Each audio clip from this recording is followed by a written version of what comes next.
When my parents disowned me, I left home with about $11,000. Now, however, my cousin insists she's entitled to my success and has convinced everyone that I'm obligated to support her. Growing up, I often felt like I didn't belong in my family. My parents seemed to have a specific idea of what they wanted me to be, and no matter how hard I tried, I could never meet those expectations.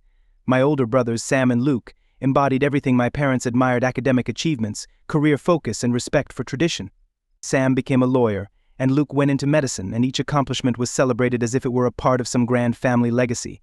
And then there was me, Daniel, the one who didn't fit the mold. From an early age, I sensed my parents' disappointment. They weren't outright cruel, but their looks, helpful suggestions, and constant comparisons to Sam and Luke were overwhelming. My own ambitions were different. I was interested in technology, in building things, and creating something unique. But that didn't align with their vision. They wanted me to choose a respectable path, one they could proudly talk about at family events. It was clear that I'd never be enough for them. By the time I turned 18, I knew I couldn't stay. Leaving was incredibly hard, perhaps the hardest decision I'd ever made, but I couldn't keep living where I felt like a failure every day. My parents barely tried to stop me. My mom gave me a quiet hug, my dad a brisk nod, and that was it. I packed a few bags, took what little savings I had, and left. There was no grand farewell, no promises to stay in touch. I was on my own. Though terrifying, it also felt freeing. Starting over was far from glamorous. I took the first job I could find, barely earning enough to cover rent. But as tough as it was, I finally had freedom, no one's disapproval looming over me. Over time, things improved. I gradually built my skills in the tech industry and eventually found a stable role at a promising startup. I threw myself into my work, and after several years I started seeing the rewards. I earned promotions and made a bit of money through some smart investments. It wasn't a huge fortune, but it was enough for comfort, something I'd never imagined having. Years passed, and I found myself with a life I was proud of. I didn't have a big family to rely on, but I had peace and independence, and that was enough for me. I hadn't heard from my family in years, apart from an occasional holiday message from my mom, and I assumed they were living their lives just as I was living mine. I was perfectly content with that arrangement. Then, a few months ago, I got an unexpected message from my cousin Maddie. Growing up, Maddie and I had been close. She was a few years younger, always a bit of a troublemaker, but fun to be around. We drifted apart after I left, partly because she stayed close to the family and adopted their perspectives and judgments. I hadn't thought about her in years, so seeing her name on my phone was surprising. Her message was brief, but it instantly made me uneasy. She said she needed my help, financial help specifically. She told me things had gone downhill for her, that she was desperate, and that she had no one else to turn to. It sounded like a typical plea, and a part of me doubted her immediately. Why was she reaching out now after all this time? And why was she acting as though I owed her something? She ended the message with, "Family sticks together, right?" That line bothered me. Where was that family loyalty when I was struggling to get by on my own? Where was it when I left home with nothing, and no one reached out for years? I wanted to ignore her request, to dismiss it outright, but I couldn't shake a nagging feeling of guilt. She was family, after all, and as much as I hated to admit it, a part of me still felt some responsibility to help. I decided to reply, keeping it brief and direct. I told her I'd think about helping, but only if she could explain what had led to her situation. Her reply came quickly, promising to call the next day to explain. I wasn't thrilled to open that door, but I figured a conversation wouldn't hurt. I could listen, and if it didn't feel right, I could still say no. The next day, Maddie called, and I answered with mixed emotions. Her voice sounded shaky, and she immediately launched into her story how she'd lost her job, was behind on rent, and felt like her world was falling apart. She said she'd reached out to other family members, but they either couldn't or wouldn't help her. She emphasized how abandoned she felt, saying she'd thought she could always rely on family and never imagined she'd be in such a situation. "Family is supposed to stick together, Dan," she said, her voice wavering. I don't know who else to turn to after a dramatic pause. I felt a pang of sympathy, but something still didn't sit right. Maddie had always been skilled at crafting stories, and I couldn't help but wonder if she was exaggerating. But hearing her sound so distressed, I started questioning myself. Maybe I was being too harsh. People do go through tough times, right? I agreed to help, but made it clear I wasn't going to become her personal bank. I'd send enough to cover her rent for a few months, but that was at no further support unless it was a genuine emergency. She accepted, sounding truly grateful, and for a moment I felt like I'd done the right thing. However, the peace didn't last. Within days of sending the money, I began receiving messages from other family members, people I hadn't heard from in years, suddenly reaching out to criticize me for not doing more for Maddie. It was as if she'd alerted everyone that I'd helped her, but framed it as though I hadn't done enough. My brother Sam even sent a snide message, accusing me of being stingy with family. I was blindsided. How had this spiraled so quickly?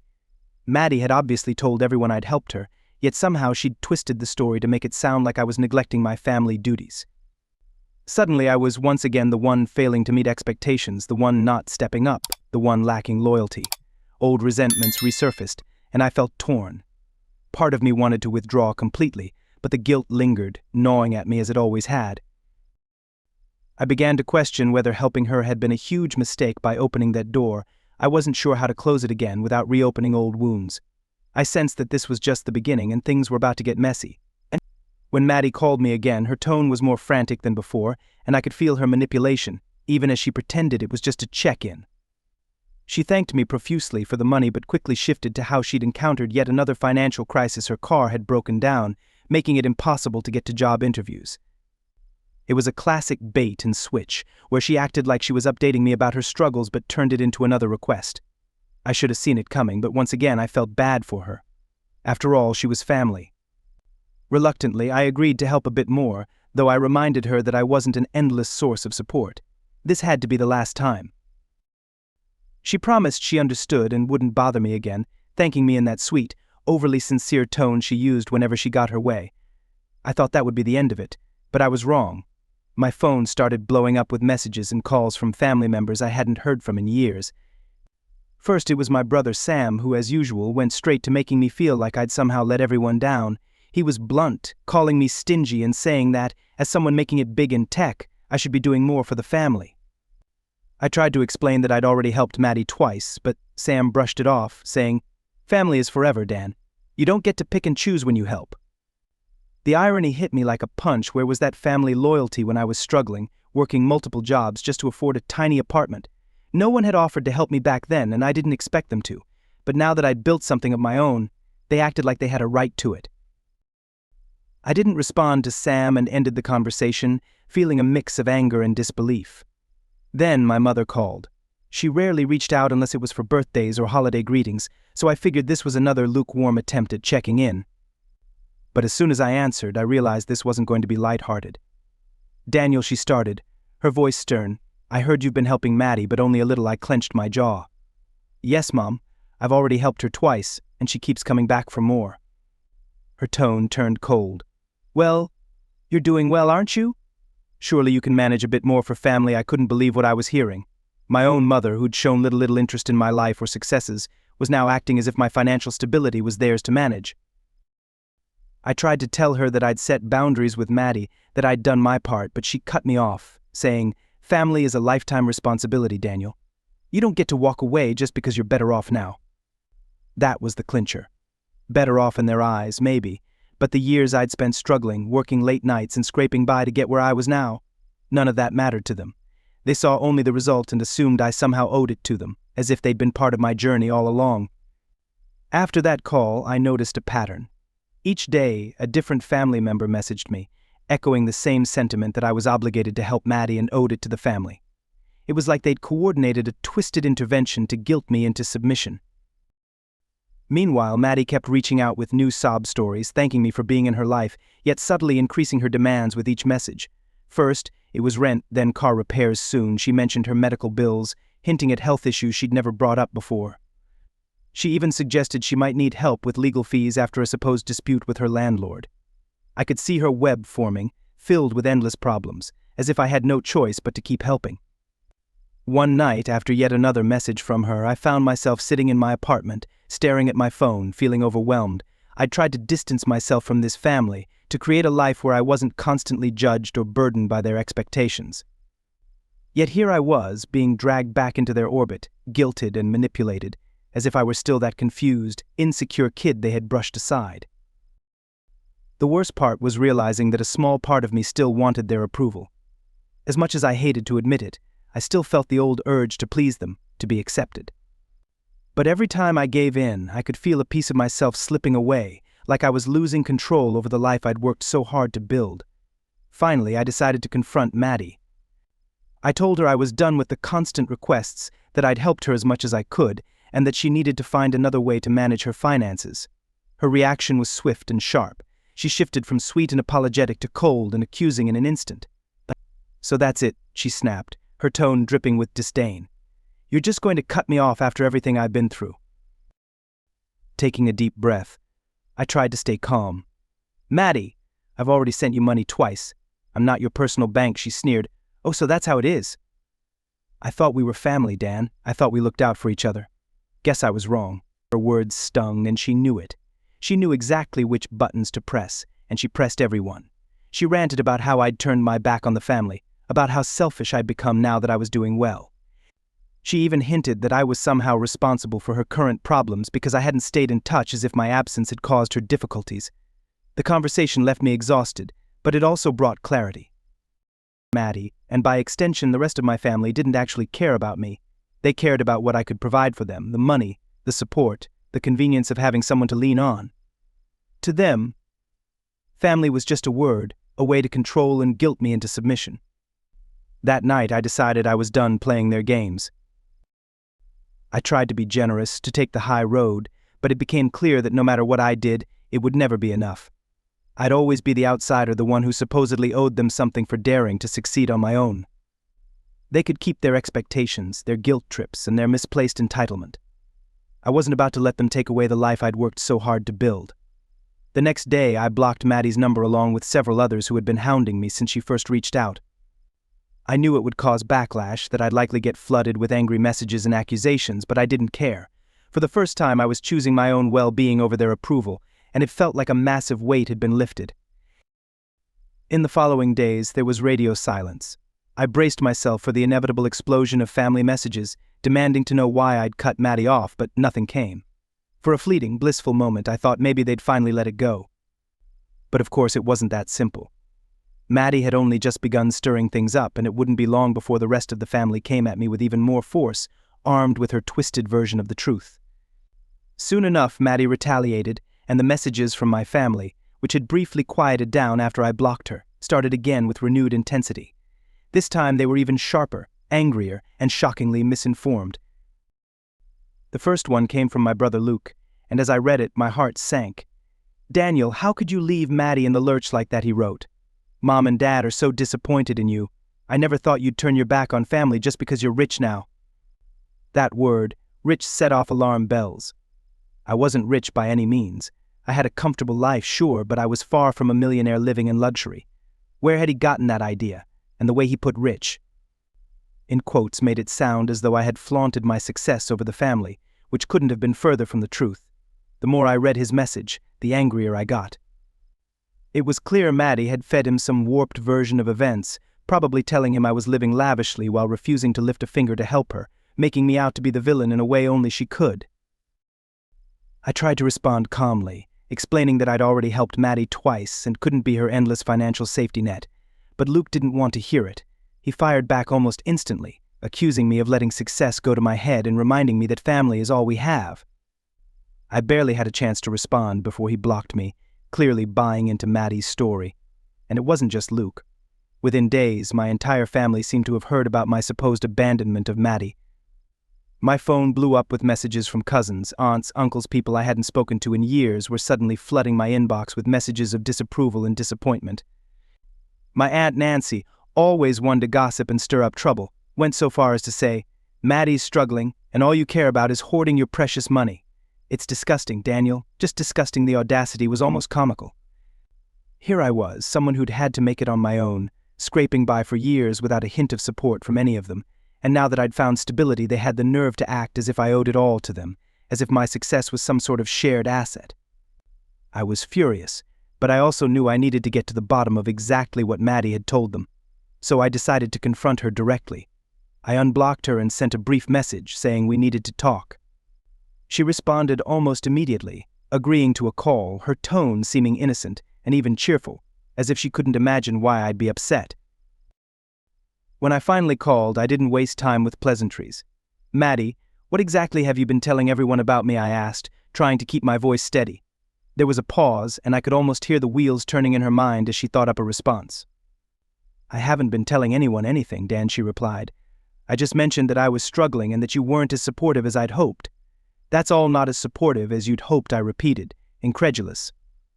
"Maddie, I sent you money twice and I told you I couldn't keep doing it. But somehow everyone thinks I'm rich and abandoning you. Where did that come from?" She let out a sigh, one of those exaggerated, theatrical sounds that grated on my nerves. "Well, you are doing pretty well, aren't you? I don't see why it's such a big deal for you to help family a little more. It's not like you can't afford it." I felt my patience slipping. "Maddie, that's not the point. The point is you're spreading lies, making it sound like I'm sitting on piles of money while you're on the brink of homelessness. Now, everyone in the family is turning against me because of it." She didn't even flinch. Instead, her tone grew colder, her words sharper.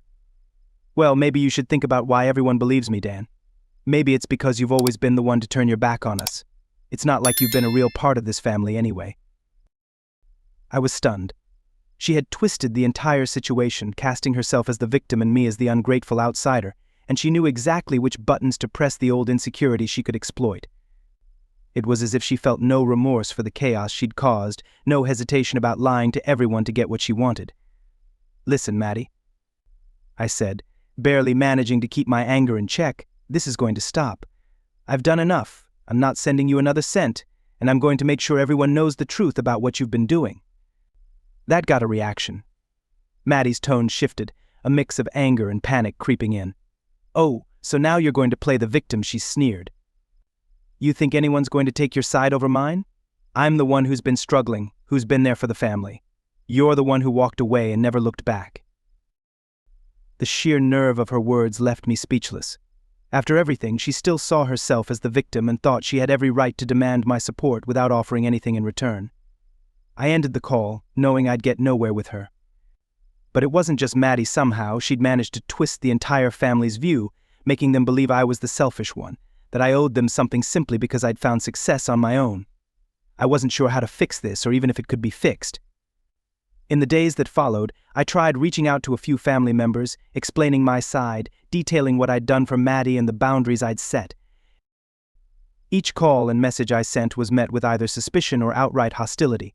My mom accused me of making excuses, acting like I was trying to look like the hero, while my dad told me that I should have anticipated this response given how I abandoned the family. It felt like trying to douse a wildfire with a garden hose. No matter what I said, their version of events had already taken root, and my attempts to correct the story only seemed to strengthen their determination to view me as the antagonist. In a last effort to reveal some truth, I messaged Sam. I thought if anyone might listen, it would be him. He was always the sensible one in the family, the peacemaker during conflicts. I poured everything out to him, how I'd helped Maddie, the boundaries I had set, and how she twisted everyone's view against me. I hoped he'd see the reality of the situation, but his response crushed that final bit of hope. A few hours later, he replied, saying, "Dan, I don't know what's going on with you, but this isn't the brother I remember. Maybe you should step back and reflect on yourself. We're family. It's not about boundaries, it's about showing up when it matters." That was it. I was officially the family outcast, painted as the selfish, ungrateful brother who had lost sight of where he came from. I couldn't fight it any longer. They'd made their decision, and no amount of truth would change their minds. A few days later, I erased all their numbers from my phone. The constant guilt, manipulation, and pressure had become unbearable. I wasn't going to be their scapegoat, the one they blamed and shamed whenever it suited them. If they wanted to believe Maddie's lies, so be it. I was done seeking their approval or defending my choices. Letting go of that last piece of family connection hurt, though. As flawed as it was, they were still my family, and a part of me had always hoped we'd find a way to reconnect. But this ordeal showed me just how deeply their expectations were entrenched and how little they cared about my happiness or well-being. So I let them go, releasing the need for their acceptance and approval. It hurt more than I expected, but it was liberating too. For the first time, I felt like I could live without constantly looking over my shoulder, worrying about their opinions. Maddie had, in a sense, won. She'd turned them all against me, and they'd accepted her version without question. But I realized it didn't matter. I didn't need their validation or love if it only came with strings attached, existing only as long as I served a purpose. It was over. I'd lost my family, but strangely I found something I'd been missing all along: freedom. After cutting ties, I thought that would be the end. I prepared for the emptiness, the absence of family, convincing myself I would move forward. But a part of me still wanted answers. Maddie's manipulation and how easily everyone believed her gnawed at me. So I decided to dig a little deeper. If I was going to walk away, I wanted to know the full truth. I began with some light online digging, checking out Maddie's social media profiles, scrolling through her posts, piecing together details she hadn't shared. It didn't take long to notice the inconsistencies. Her story just didn't add up. For someone supposedly struggling, she seemed to be living quite well. Her feed was filled with smiling photos from beach vacations, dinners at fancy restaurants, and shopping sprees, none of which suggested financial hardship. Then there was the kicker, a photo of her car, newly repaired, with a caption about finally getting it fixed. This was the same car she claimed was too broken down for her to work, for which she'd begged me for money. The more I uncovered, the angrier I became. It was clear Maddie had lied, creating an elaborate hardship tale to manipulate me for money. I wanted to confront her with what I'd found, but knew she'd feel no guilt. So I chose another path. I sent a few family members screenshots of her vacation photos, her shopping sprees, the evidence of her deception. At first there was silence, and then, predictably, the backlash began. Rather than acknowledge their mistake, several family members doubled down, accusing me of invading Maddie's privacy and going out of my way to smear her. My mother even messaged, saying, "Daniel, I don't understand why you're doing this. Maddie's having a hard time, and instead of supporting her, you're stalking her online to prove a point." Stalking her? I couldn't believe it. I was just trying to show them the truth, but they were treating me like the villain. Maddie must have realized she was.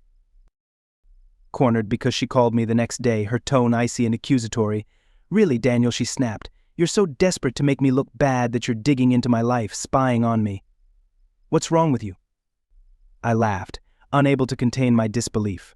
"Spying on you, Maddie? You posted all of it publicly. I'm just showing them what you didn't tell them, that your situation isn't as dire as you claimed." She scoffed. "Oh, please. You don't know anything about my life. Maybe I deserve those vacations after all I've been through. Or is it a crime to want a little happiness?" Her sense of entitlement was staggering. She genuinely believed her actions were justified, that she had every right to manipulate me and anyone who fell for her story. Trying to keep calm, I replied, "Look, Maddie, I don't care about your vacations. I care that you lied to me and the entire family, turning them against me because I wouldn't keep paying for your lifestyle. Don't you see how wrong that is?" She paused, and for a second I thought she might show a glimmer of remorse, but instead she let out a short, bitter laugh that sent a chill through me. "Look at you, playing the victim," she sneered. "You wouldn't be where you are without this family. Don't act like you did this all on your own, Daniel. The least you could do is share a little with those who were there for you." The audacity of her words hit like a blow. Maddie actually believed that my achievements were somehow a family accomplishment, that I owed my success to them. I was at a loss for words. Part of me wanted to lash out, to tell her how hard I'd worked and the sacrifices I'd made to reach where I was. But I knew it would fall on deaf ears. "What support, Maddie?" I asked, my voice barely a whisper. "What help did you or anyone else in this family ever give me? I left home with nothing, and no one offered a hand. So tell me, where exactly does this supposed family debt come from?" She had no response, only muttering something vague before hanging up. The conversation left me more exhausted than ever, but it also gave me a strange sense of clarity. I'd always suspected Maddie was manipulative, but hearing her openly claim she was entitled to my success, as if it were some shared asset, was eye-opening. The last straw came a few days later when my dad called. I answered, hoping he'd finally be willing to listen, but he launched into a lecture, repeating the same tired lines about family duty and prioritizing the family. "Dad," I interrupted, "have you even heard anything I've said? Maddie lied to all of us. She's not struggling, she's living it up and using me to pay for it." Can't you see that he sighed, as if I were the one exhausting him? "Daniel, families go through rough patches. You don't just turn your back because someone made a mistake. Maddie's dealing with things, and you're making it worse by digging into her private life and holding it against her." His words confirmed what I'd feared all along. No matter what Maddie did, no matter how obvious her lies and manipulations were, they'd always defend her. To them, she was part of the family, someone worth standing up for. Meanwhile, I remained the outsider, the one who left and, therefore, counted less as family. "Fine," I said, finally feeling my patience snap. "If that's how you all feel, then I won't burden you with my supposedly selfish life anymore. Consider this my final family duty. I'm done. Don't contact me and don't expect anything from me again." He tried to reply, but I hung up before he could say another word. It was harsh, but I'd reached my limit. I was done bending over backward to fit their twisted expectations. For years I'd endured the silent judgment, the disappointment, the unrelenting guilt, but this was the end. I was cutting the ties for good. After the call, I sat alone in my apartment, letting the silence settle around me. It felt strange, almost surreal. I'd always believed that family was supposed to offer support, to love you without conditions, but my family had shown time and again that their love was conditional, dependent on me being the son they wanted, the brother they approved of, the cousin who gave without question. In the days that followed, I felt a strange emptiness, not quite loneliness, but more a lingering sadness, a sense of losing something I'd never truly had. I had friends, a fulfilling job, a life I'd built on my own, but real family had always been just out of reach. Eventually, that sadness transformed into something else: relief. I no longer had to worry about their approval or endure their guilt trips. I no longer needed to go out of my way to prove I was a good son, a good brother, or a good cousin. Finally, I was free to live my life without constantly looking back. As the weeks passed, I found myself thinking about them less and less. They hadn't reached out, which only confirmed that they fully accepted Maddie's story. They'd picked their side and I'd chosen mine. It wasn't the ending I'd wanted, but it was a new start, a clean slate where I could finally live by my own terms. I won't pretend it didn't hurt. Family is supposed to mean something, to be a source of love and support. But I'd learned the hard way that family can also be a source of pain, manipulation, and endless obligation. Letting go wasn't easy, but it was necessary. I deserved better than to be their scapegoat, their fallback option. For the first time in my life, I felt like I was on solid ground.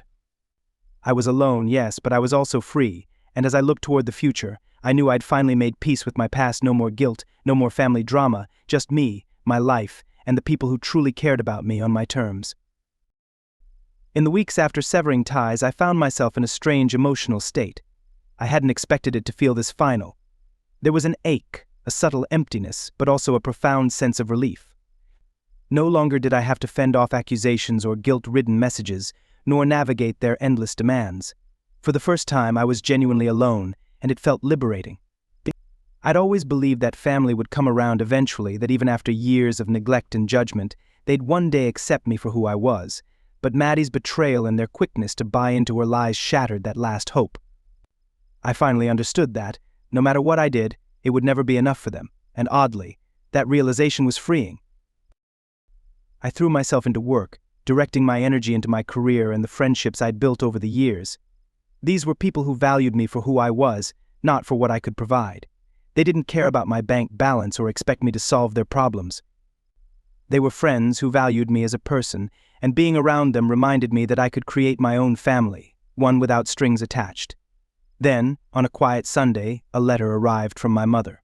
Seeing her handwriting on the envelope was a strange experience. I hesitated, almost dreading what she might say, but curiosity won out. The letter was short, direct, and painfully familiar in tone.